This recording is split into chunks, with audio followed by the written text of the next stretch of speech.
Pour clore cette ouverture, Monsieur le Président de la République, Denis Sassou Nguesso, je vous invite à me rejoindre sur scène. Vous savez que ces jours prochains, nous aurons l'occasion de revenir sur le protocole de Brazzaville, sur l'anniversaire, le 25e anniversaire du protocole, qui a inauguré, il faut le rappeler, une période nouvelle dans l'histoire du continent africain, et le chef de l'État du Congo n'était pas pour rien dans cette inauguration. Voilà, il me plaît de rappeler d'ailleurs que nous avons en commun et que nous sommes issus de la même arme, Monsieur le Président. Bienvenue. Merci.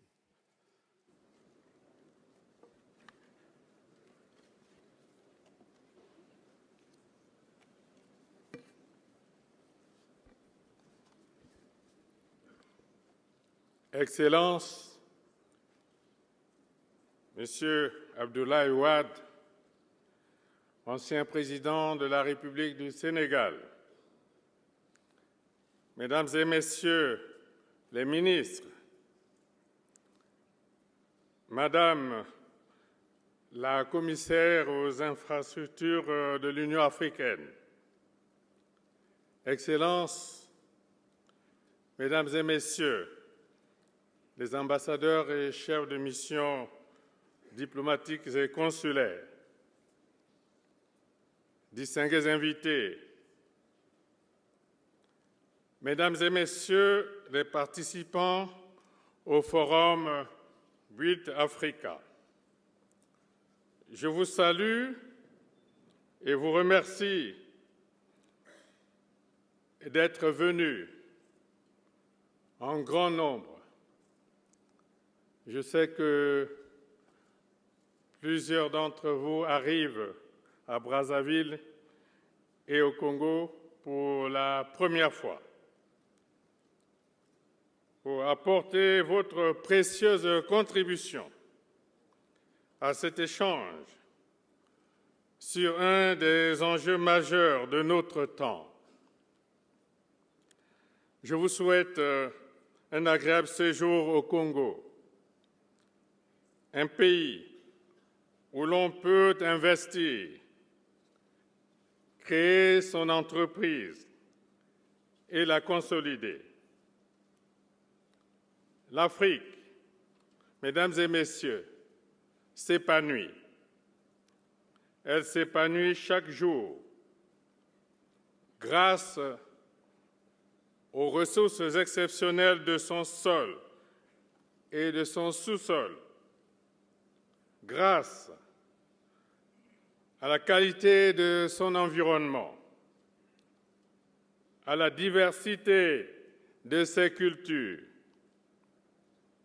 à ses remarquables efforts de développement, à sa population majoritairement jeune et vigoureuse. Mais l'Afrique s'épanouirait mieux et davantage si elle n'était victime d'un grave déficit en infrastructures, ce qui ralentit d'autant sa marche vers le progrès. Les infrastructures, cela va sans dire, sont importantes et indispensables dans la vie des sociétés et des nations. Le développement n'est du reste possible que s'il est porté par des infrastructures appropriées. Elles accompagnent les sociétés dans toutes leurs expressions, dans leurs multiples dimensions et dans leurs diverses composantes. Elles régulent la vie socio-économique à tous les niveaux. La survie même de l'humanité en est tributaire. Voilà qui détermine l'intérêt de ce forum, qui doit être une rencontre dynamique des synergies des expertises et des expériences en vue d'une réflexion globale sur la lancinante problématique des infrastructures en Afrique.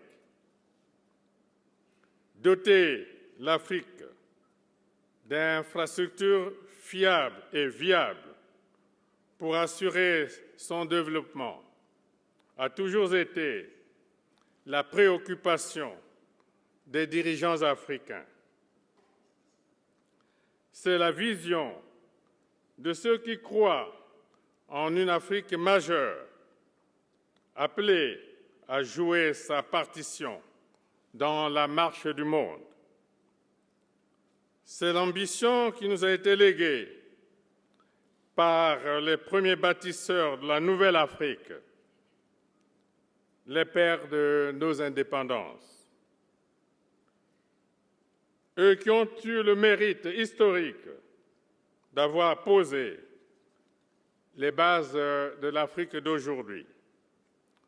Aujourd'hui, la réflexion globale sur cette question vitale est portée par le nouveau partenariat pour le développement de l'Afrique, NEPAD, par le programme de développement des infrastructures en Afrique, PIDA, et par différentes initiatives sous-régionales. Le NEPAD, dont j'ai l'honneur et le grand plaisir de saluer l'un des initiateurs, le président Abdoulaye Wade, ici présent.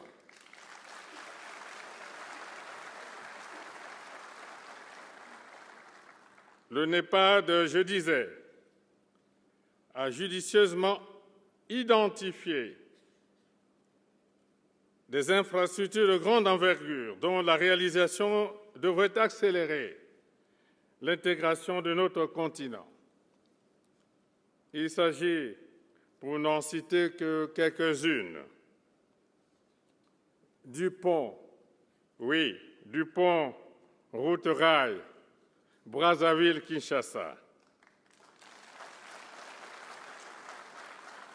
du projet de gazoduc transsaharien entre l'Algérie et le Nigeria, du corridor nord-sud, le Cap-Le Caire, projet multimodal associant 8 pays, du projet multimodal route-rail reliant Dakar au Sénégal à Djibouti en passant par Djamena au Tchad, du réseau de fibre optique dans la région des Grands Lacs,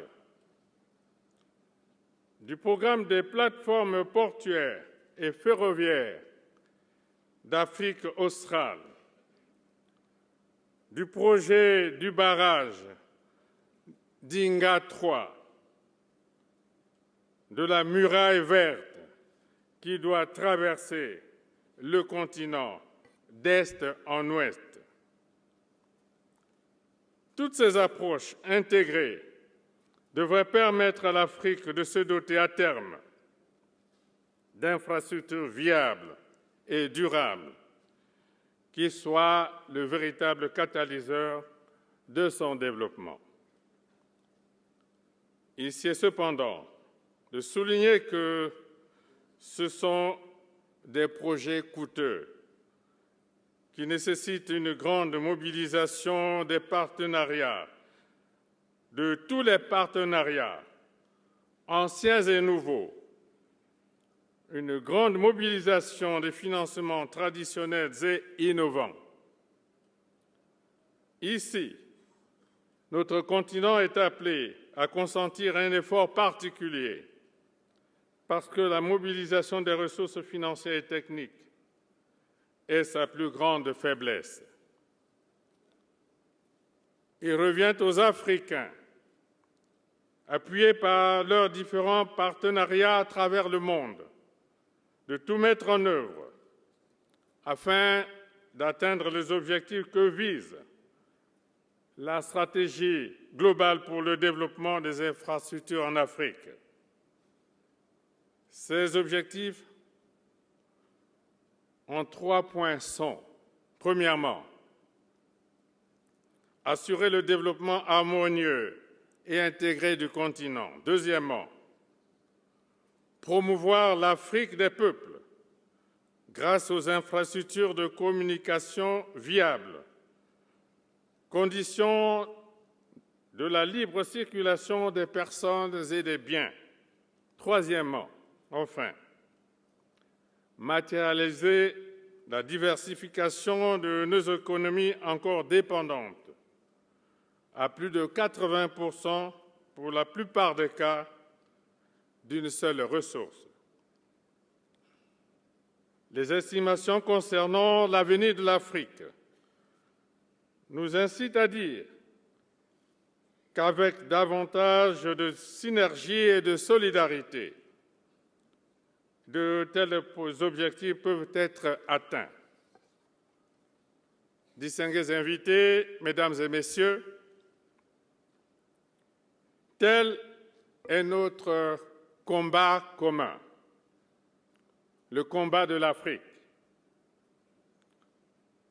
Le combat, le même que mon pays mène en faveur de l'intégration, à travers quelques projets routiers sous-régionaux en cours d'exécution, qui devront sous peu relier le Congo au Cameroun, au Gabon et à la République centrafricaine, et tant d'autres projets emblématiques d'intégration régionale. Sur le plan strictement interne, mon gouvernement a lancé d'ambitieux programmes visant la mise en place d'infrastructures de base à travers tout le territoire national. Aujourd'hui, la mobilisation des infrastructures de transport permet aux industriels intervenant au Congo d'avoir une emprise plus ou moins directe sur les marchés des pays situés le long de l'océan Atlantique, représentant plus de 300 millions de consommateurs potentiels. Mesdames et Messieurs,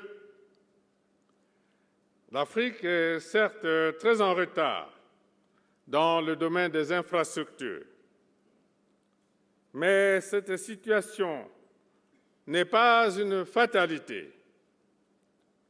Elle est surmontable. Elle sera surmontée. Le forum Build Africa, le premier du genre qui se tient aujourd'hui, est la preuve, s'il en est, de notre volonté commune de réaliser le grand sursaut tant attendu et tant espéré. Pour atteindre notre but, nous devons inscrire notre détermination, notre réflexion et notre action dans la durée.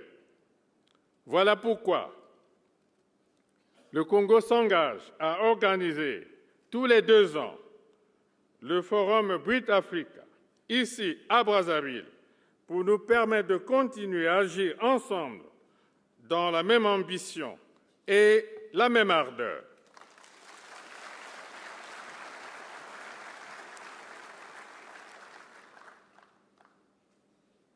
Je voudrais saisir ce moment solennel pour lancer un appel de cœur aux investisseurs, aux opérateurs et acteurs concernés,